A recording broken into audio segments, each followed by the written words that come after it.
नमस्कार किसान भाइयों और खेती से जुड़े हमारे सभी दोस्तों। क्या आपकी फसल की पैदावार उम्मीद के मुताबिक नहीं हो रही है और आप खाद और उर्वरक पर खर्च तो कर रहे हैं लेकिन परिणाम अच्छा नहीं मिल रहा है? तो किसान भाइयों और दोस्तों, इसकी वजह हो सकती है आपके खेत की मिट्टी का स्वास्थ्य।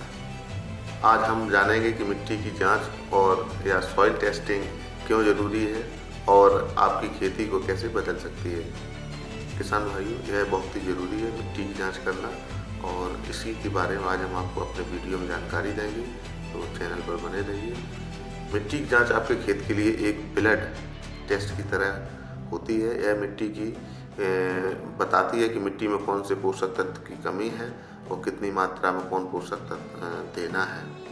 इसलिए किसान भाइयों, हमें पता चलता है कि मिट्टी को नाइट्रोजन, फास्फोरस, पोटास, जिसे हम NPK कहते हैं, जो ज़्यादातर हम किसान भाइयों इन्हीं खादों का उपयोग करते हैं, या सूक्ष्म पोषक तत्व जैसे जिंक, बोरॉन आदि में किस चीज़ की ज़रूरत है, इनका भी प्रयोग करते हैं, तो इसकी जांच की जाती है।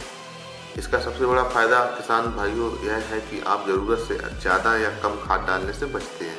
कभी कभी ऐसा किसान भाइयों होता है, हम खाद ज़रूरत से ज़्यादा डाल देते हैं या जितनी डालनी चाहिए उतना नहीं डाल पाते हैं, कम डाल देते हैं, क्योंकि हमें उसकी एक्यूरेट जानकारी नहीं होती है।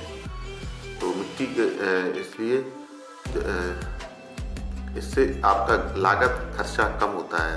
अगर हम मिट्टी की जांच कराएंगे तो निश्चित तौर से हमारा जो लागत आएगी, खर्चा होगा, वो कम होगा और फसल की पैदावार और गुणवत्ता दोनों बढ़ेगी।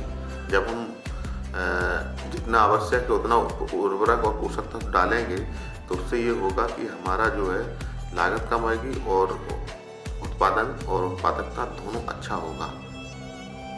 तो मिट्टी का नमूना लेना कैसे लिया जाएगा उसकी हम जानकारी किसान भाइयों देंगे।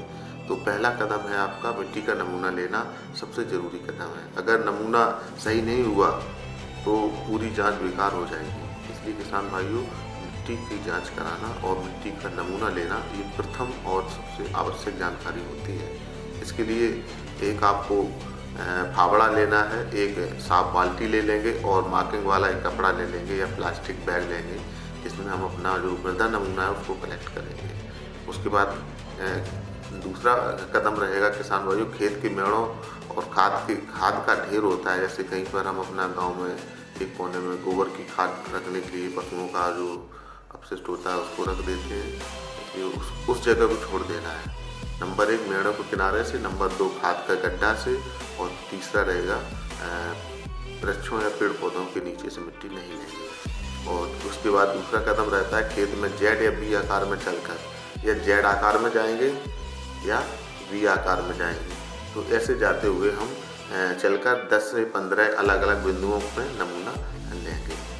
उसके बाद हर जगह पर 6 से 9 इंच, किसान भाइयों इस चीज़ का नोट कर लें, 6 से 9 इंच यानी 15 से 23 सेंटीमीटर गहरा V आकार का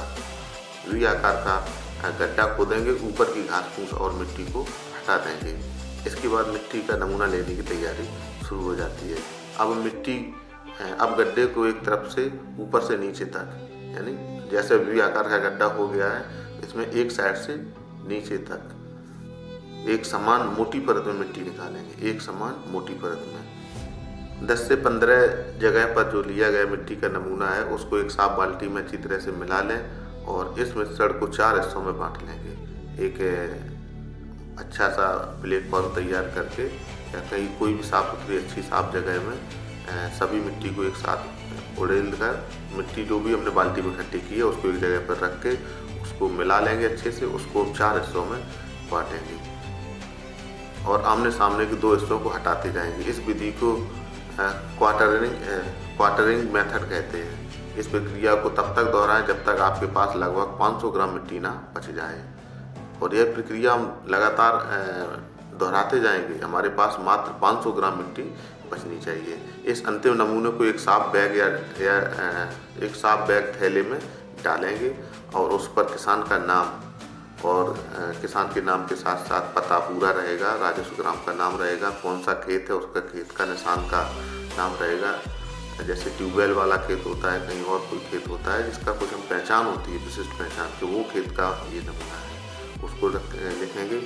और अगली क्या फसल उगेगी उसमें हम किस फसल को खेत में लेंगे उसका भी नाम लिखेंगे, फसल का नाम लिखकर लेबल ज़रूर लगाएं और लेबल लगाने के बाद वो हमारा नमूना तैयार होगा। इस तैयार नमूने को आप अपने नज़दीकी कृषि विज्ञान केंद्र KVK या सरकारी मिट्टी जांच प्रयोगशाला में या कुछ प्राइवेट लैब में जमा कर सकते हैं। किसान भाइयों अवगत कराएं कि जनपद औरैया में इस समय हमें जानकारी है जनपदीय भूमि परीक्षण प्रयोगशाला जनपद स्तर पर मौजूद है।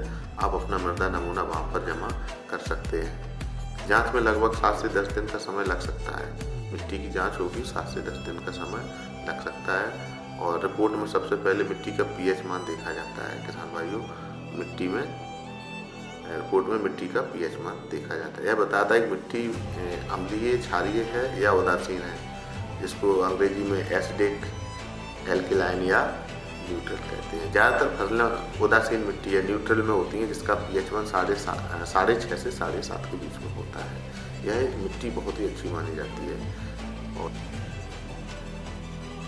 इस रीडिंग के आधार पर कृषि विशेषज्ञ या KVK वैज्ञानिक आपको आपकी अगली फसल के लिए कितनी और कौन सी खाद डालनी है की जानकारी से अवगत कराएंगे। तो निश्चित तौर से किसान भाइयों यह मिट्टी की जांच बहुत ज़रूरी है। इसके लिए आप बताना चाहेंगे किसान भाइयों, अभी मैंने आपको जिक्र किया था कि मिट्टी की जांच करना ब्लड टेस्ट की जांच करने के बराबर है।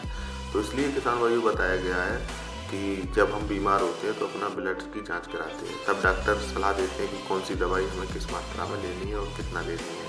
इसलिए किसान भाइयों उसी तरह से मिट्टी की जांच होती है कि हमारी मिट्टी में क्या किस तत्व की कमी है, उसके लिए मिट्टी की जांच कराना जरूरी है। इसके लिए कंपैरिजन किया गया है कि मिट्टी की जांच जो है ब्लड टेस्ट जांच के बराबर मानी जाती है। तो यह जानकारी किसान भाइयों अच्छी लगी है तो वीडियो को लाइक करें, शेयर करें और सब्सक्राइब करें और साथ ही साथ अपने किसान दोस्तों के साथ शेयर करें। चैनल में बने रहें। इसी तरीके से महत्वपूर्ण जानकारी वाली वीडियो हम आपको उपलब्ध कराते रहेंगे। आप समस्त किसान भाइयों का वीडियो को देखने के लिए बहुत बहुत धन्यवाद। जय हिंद।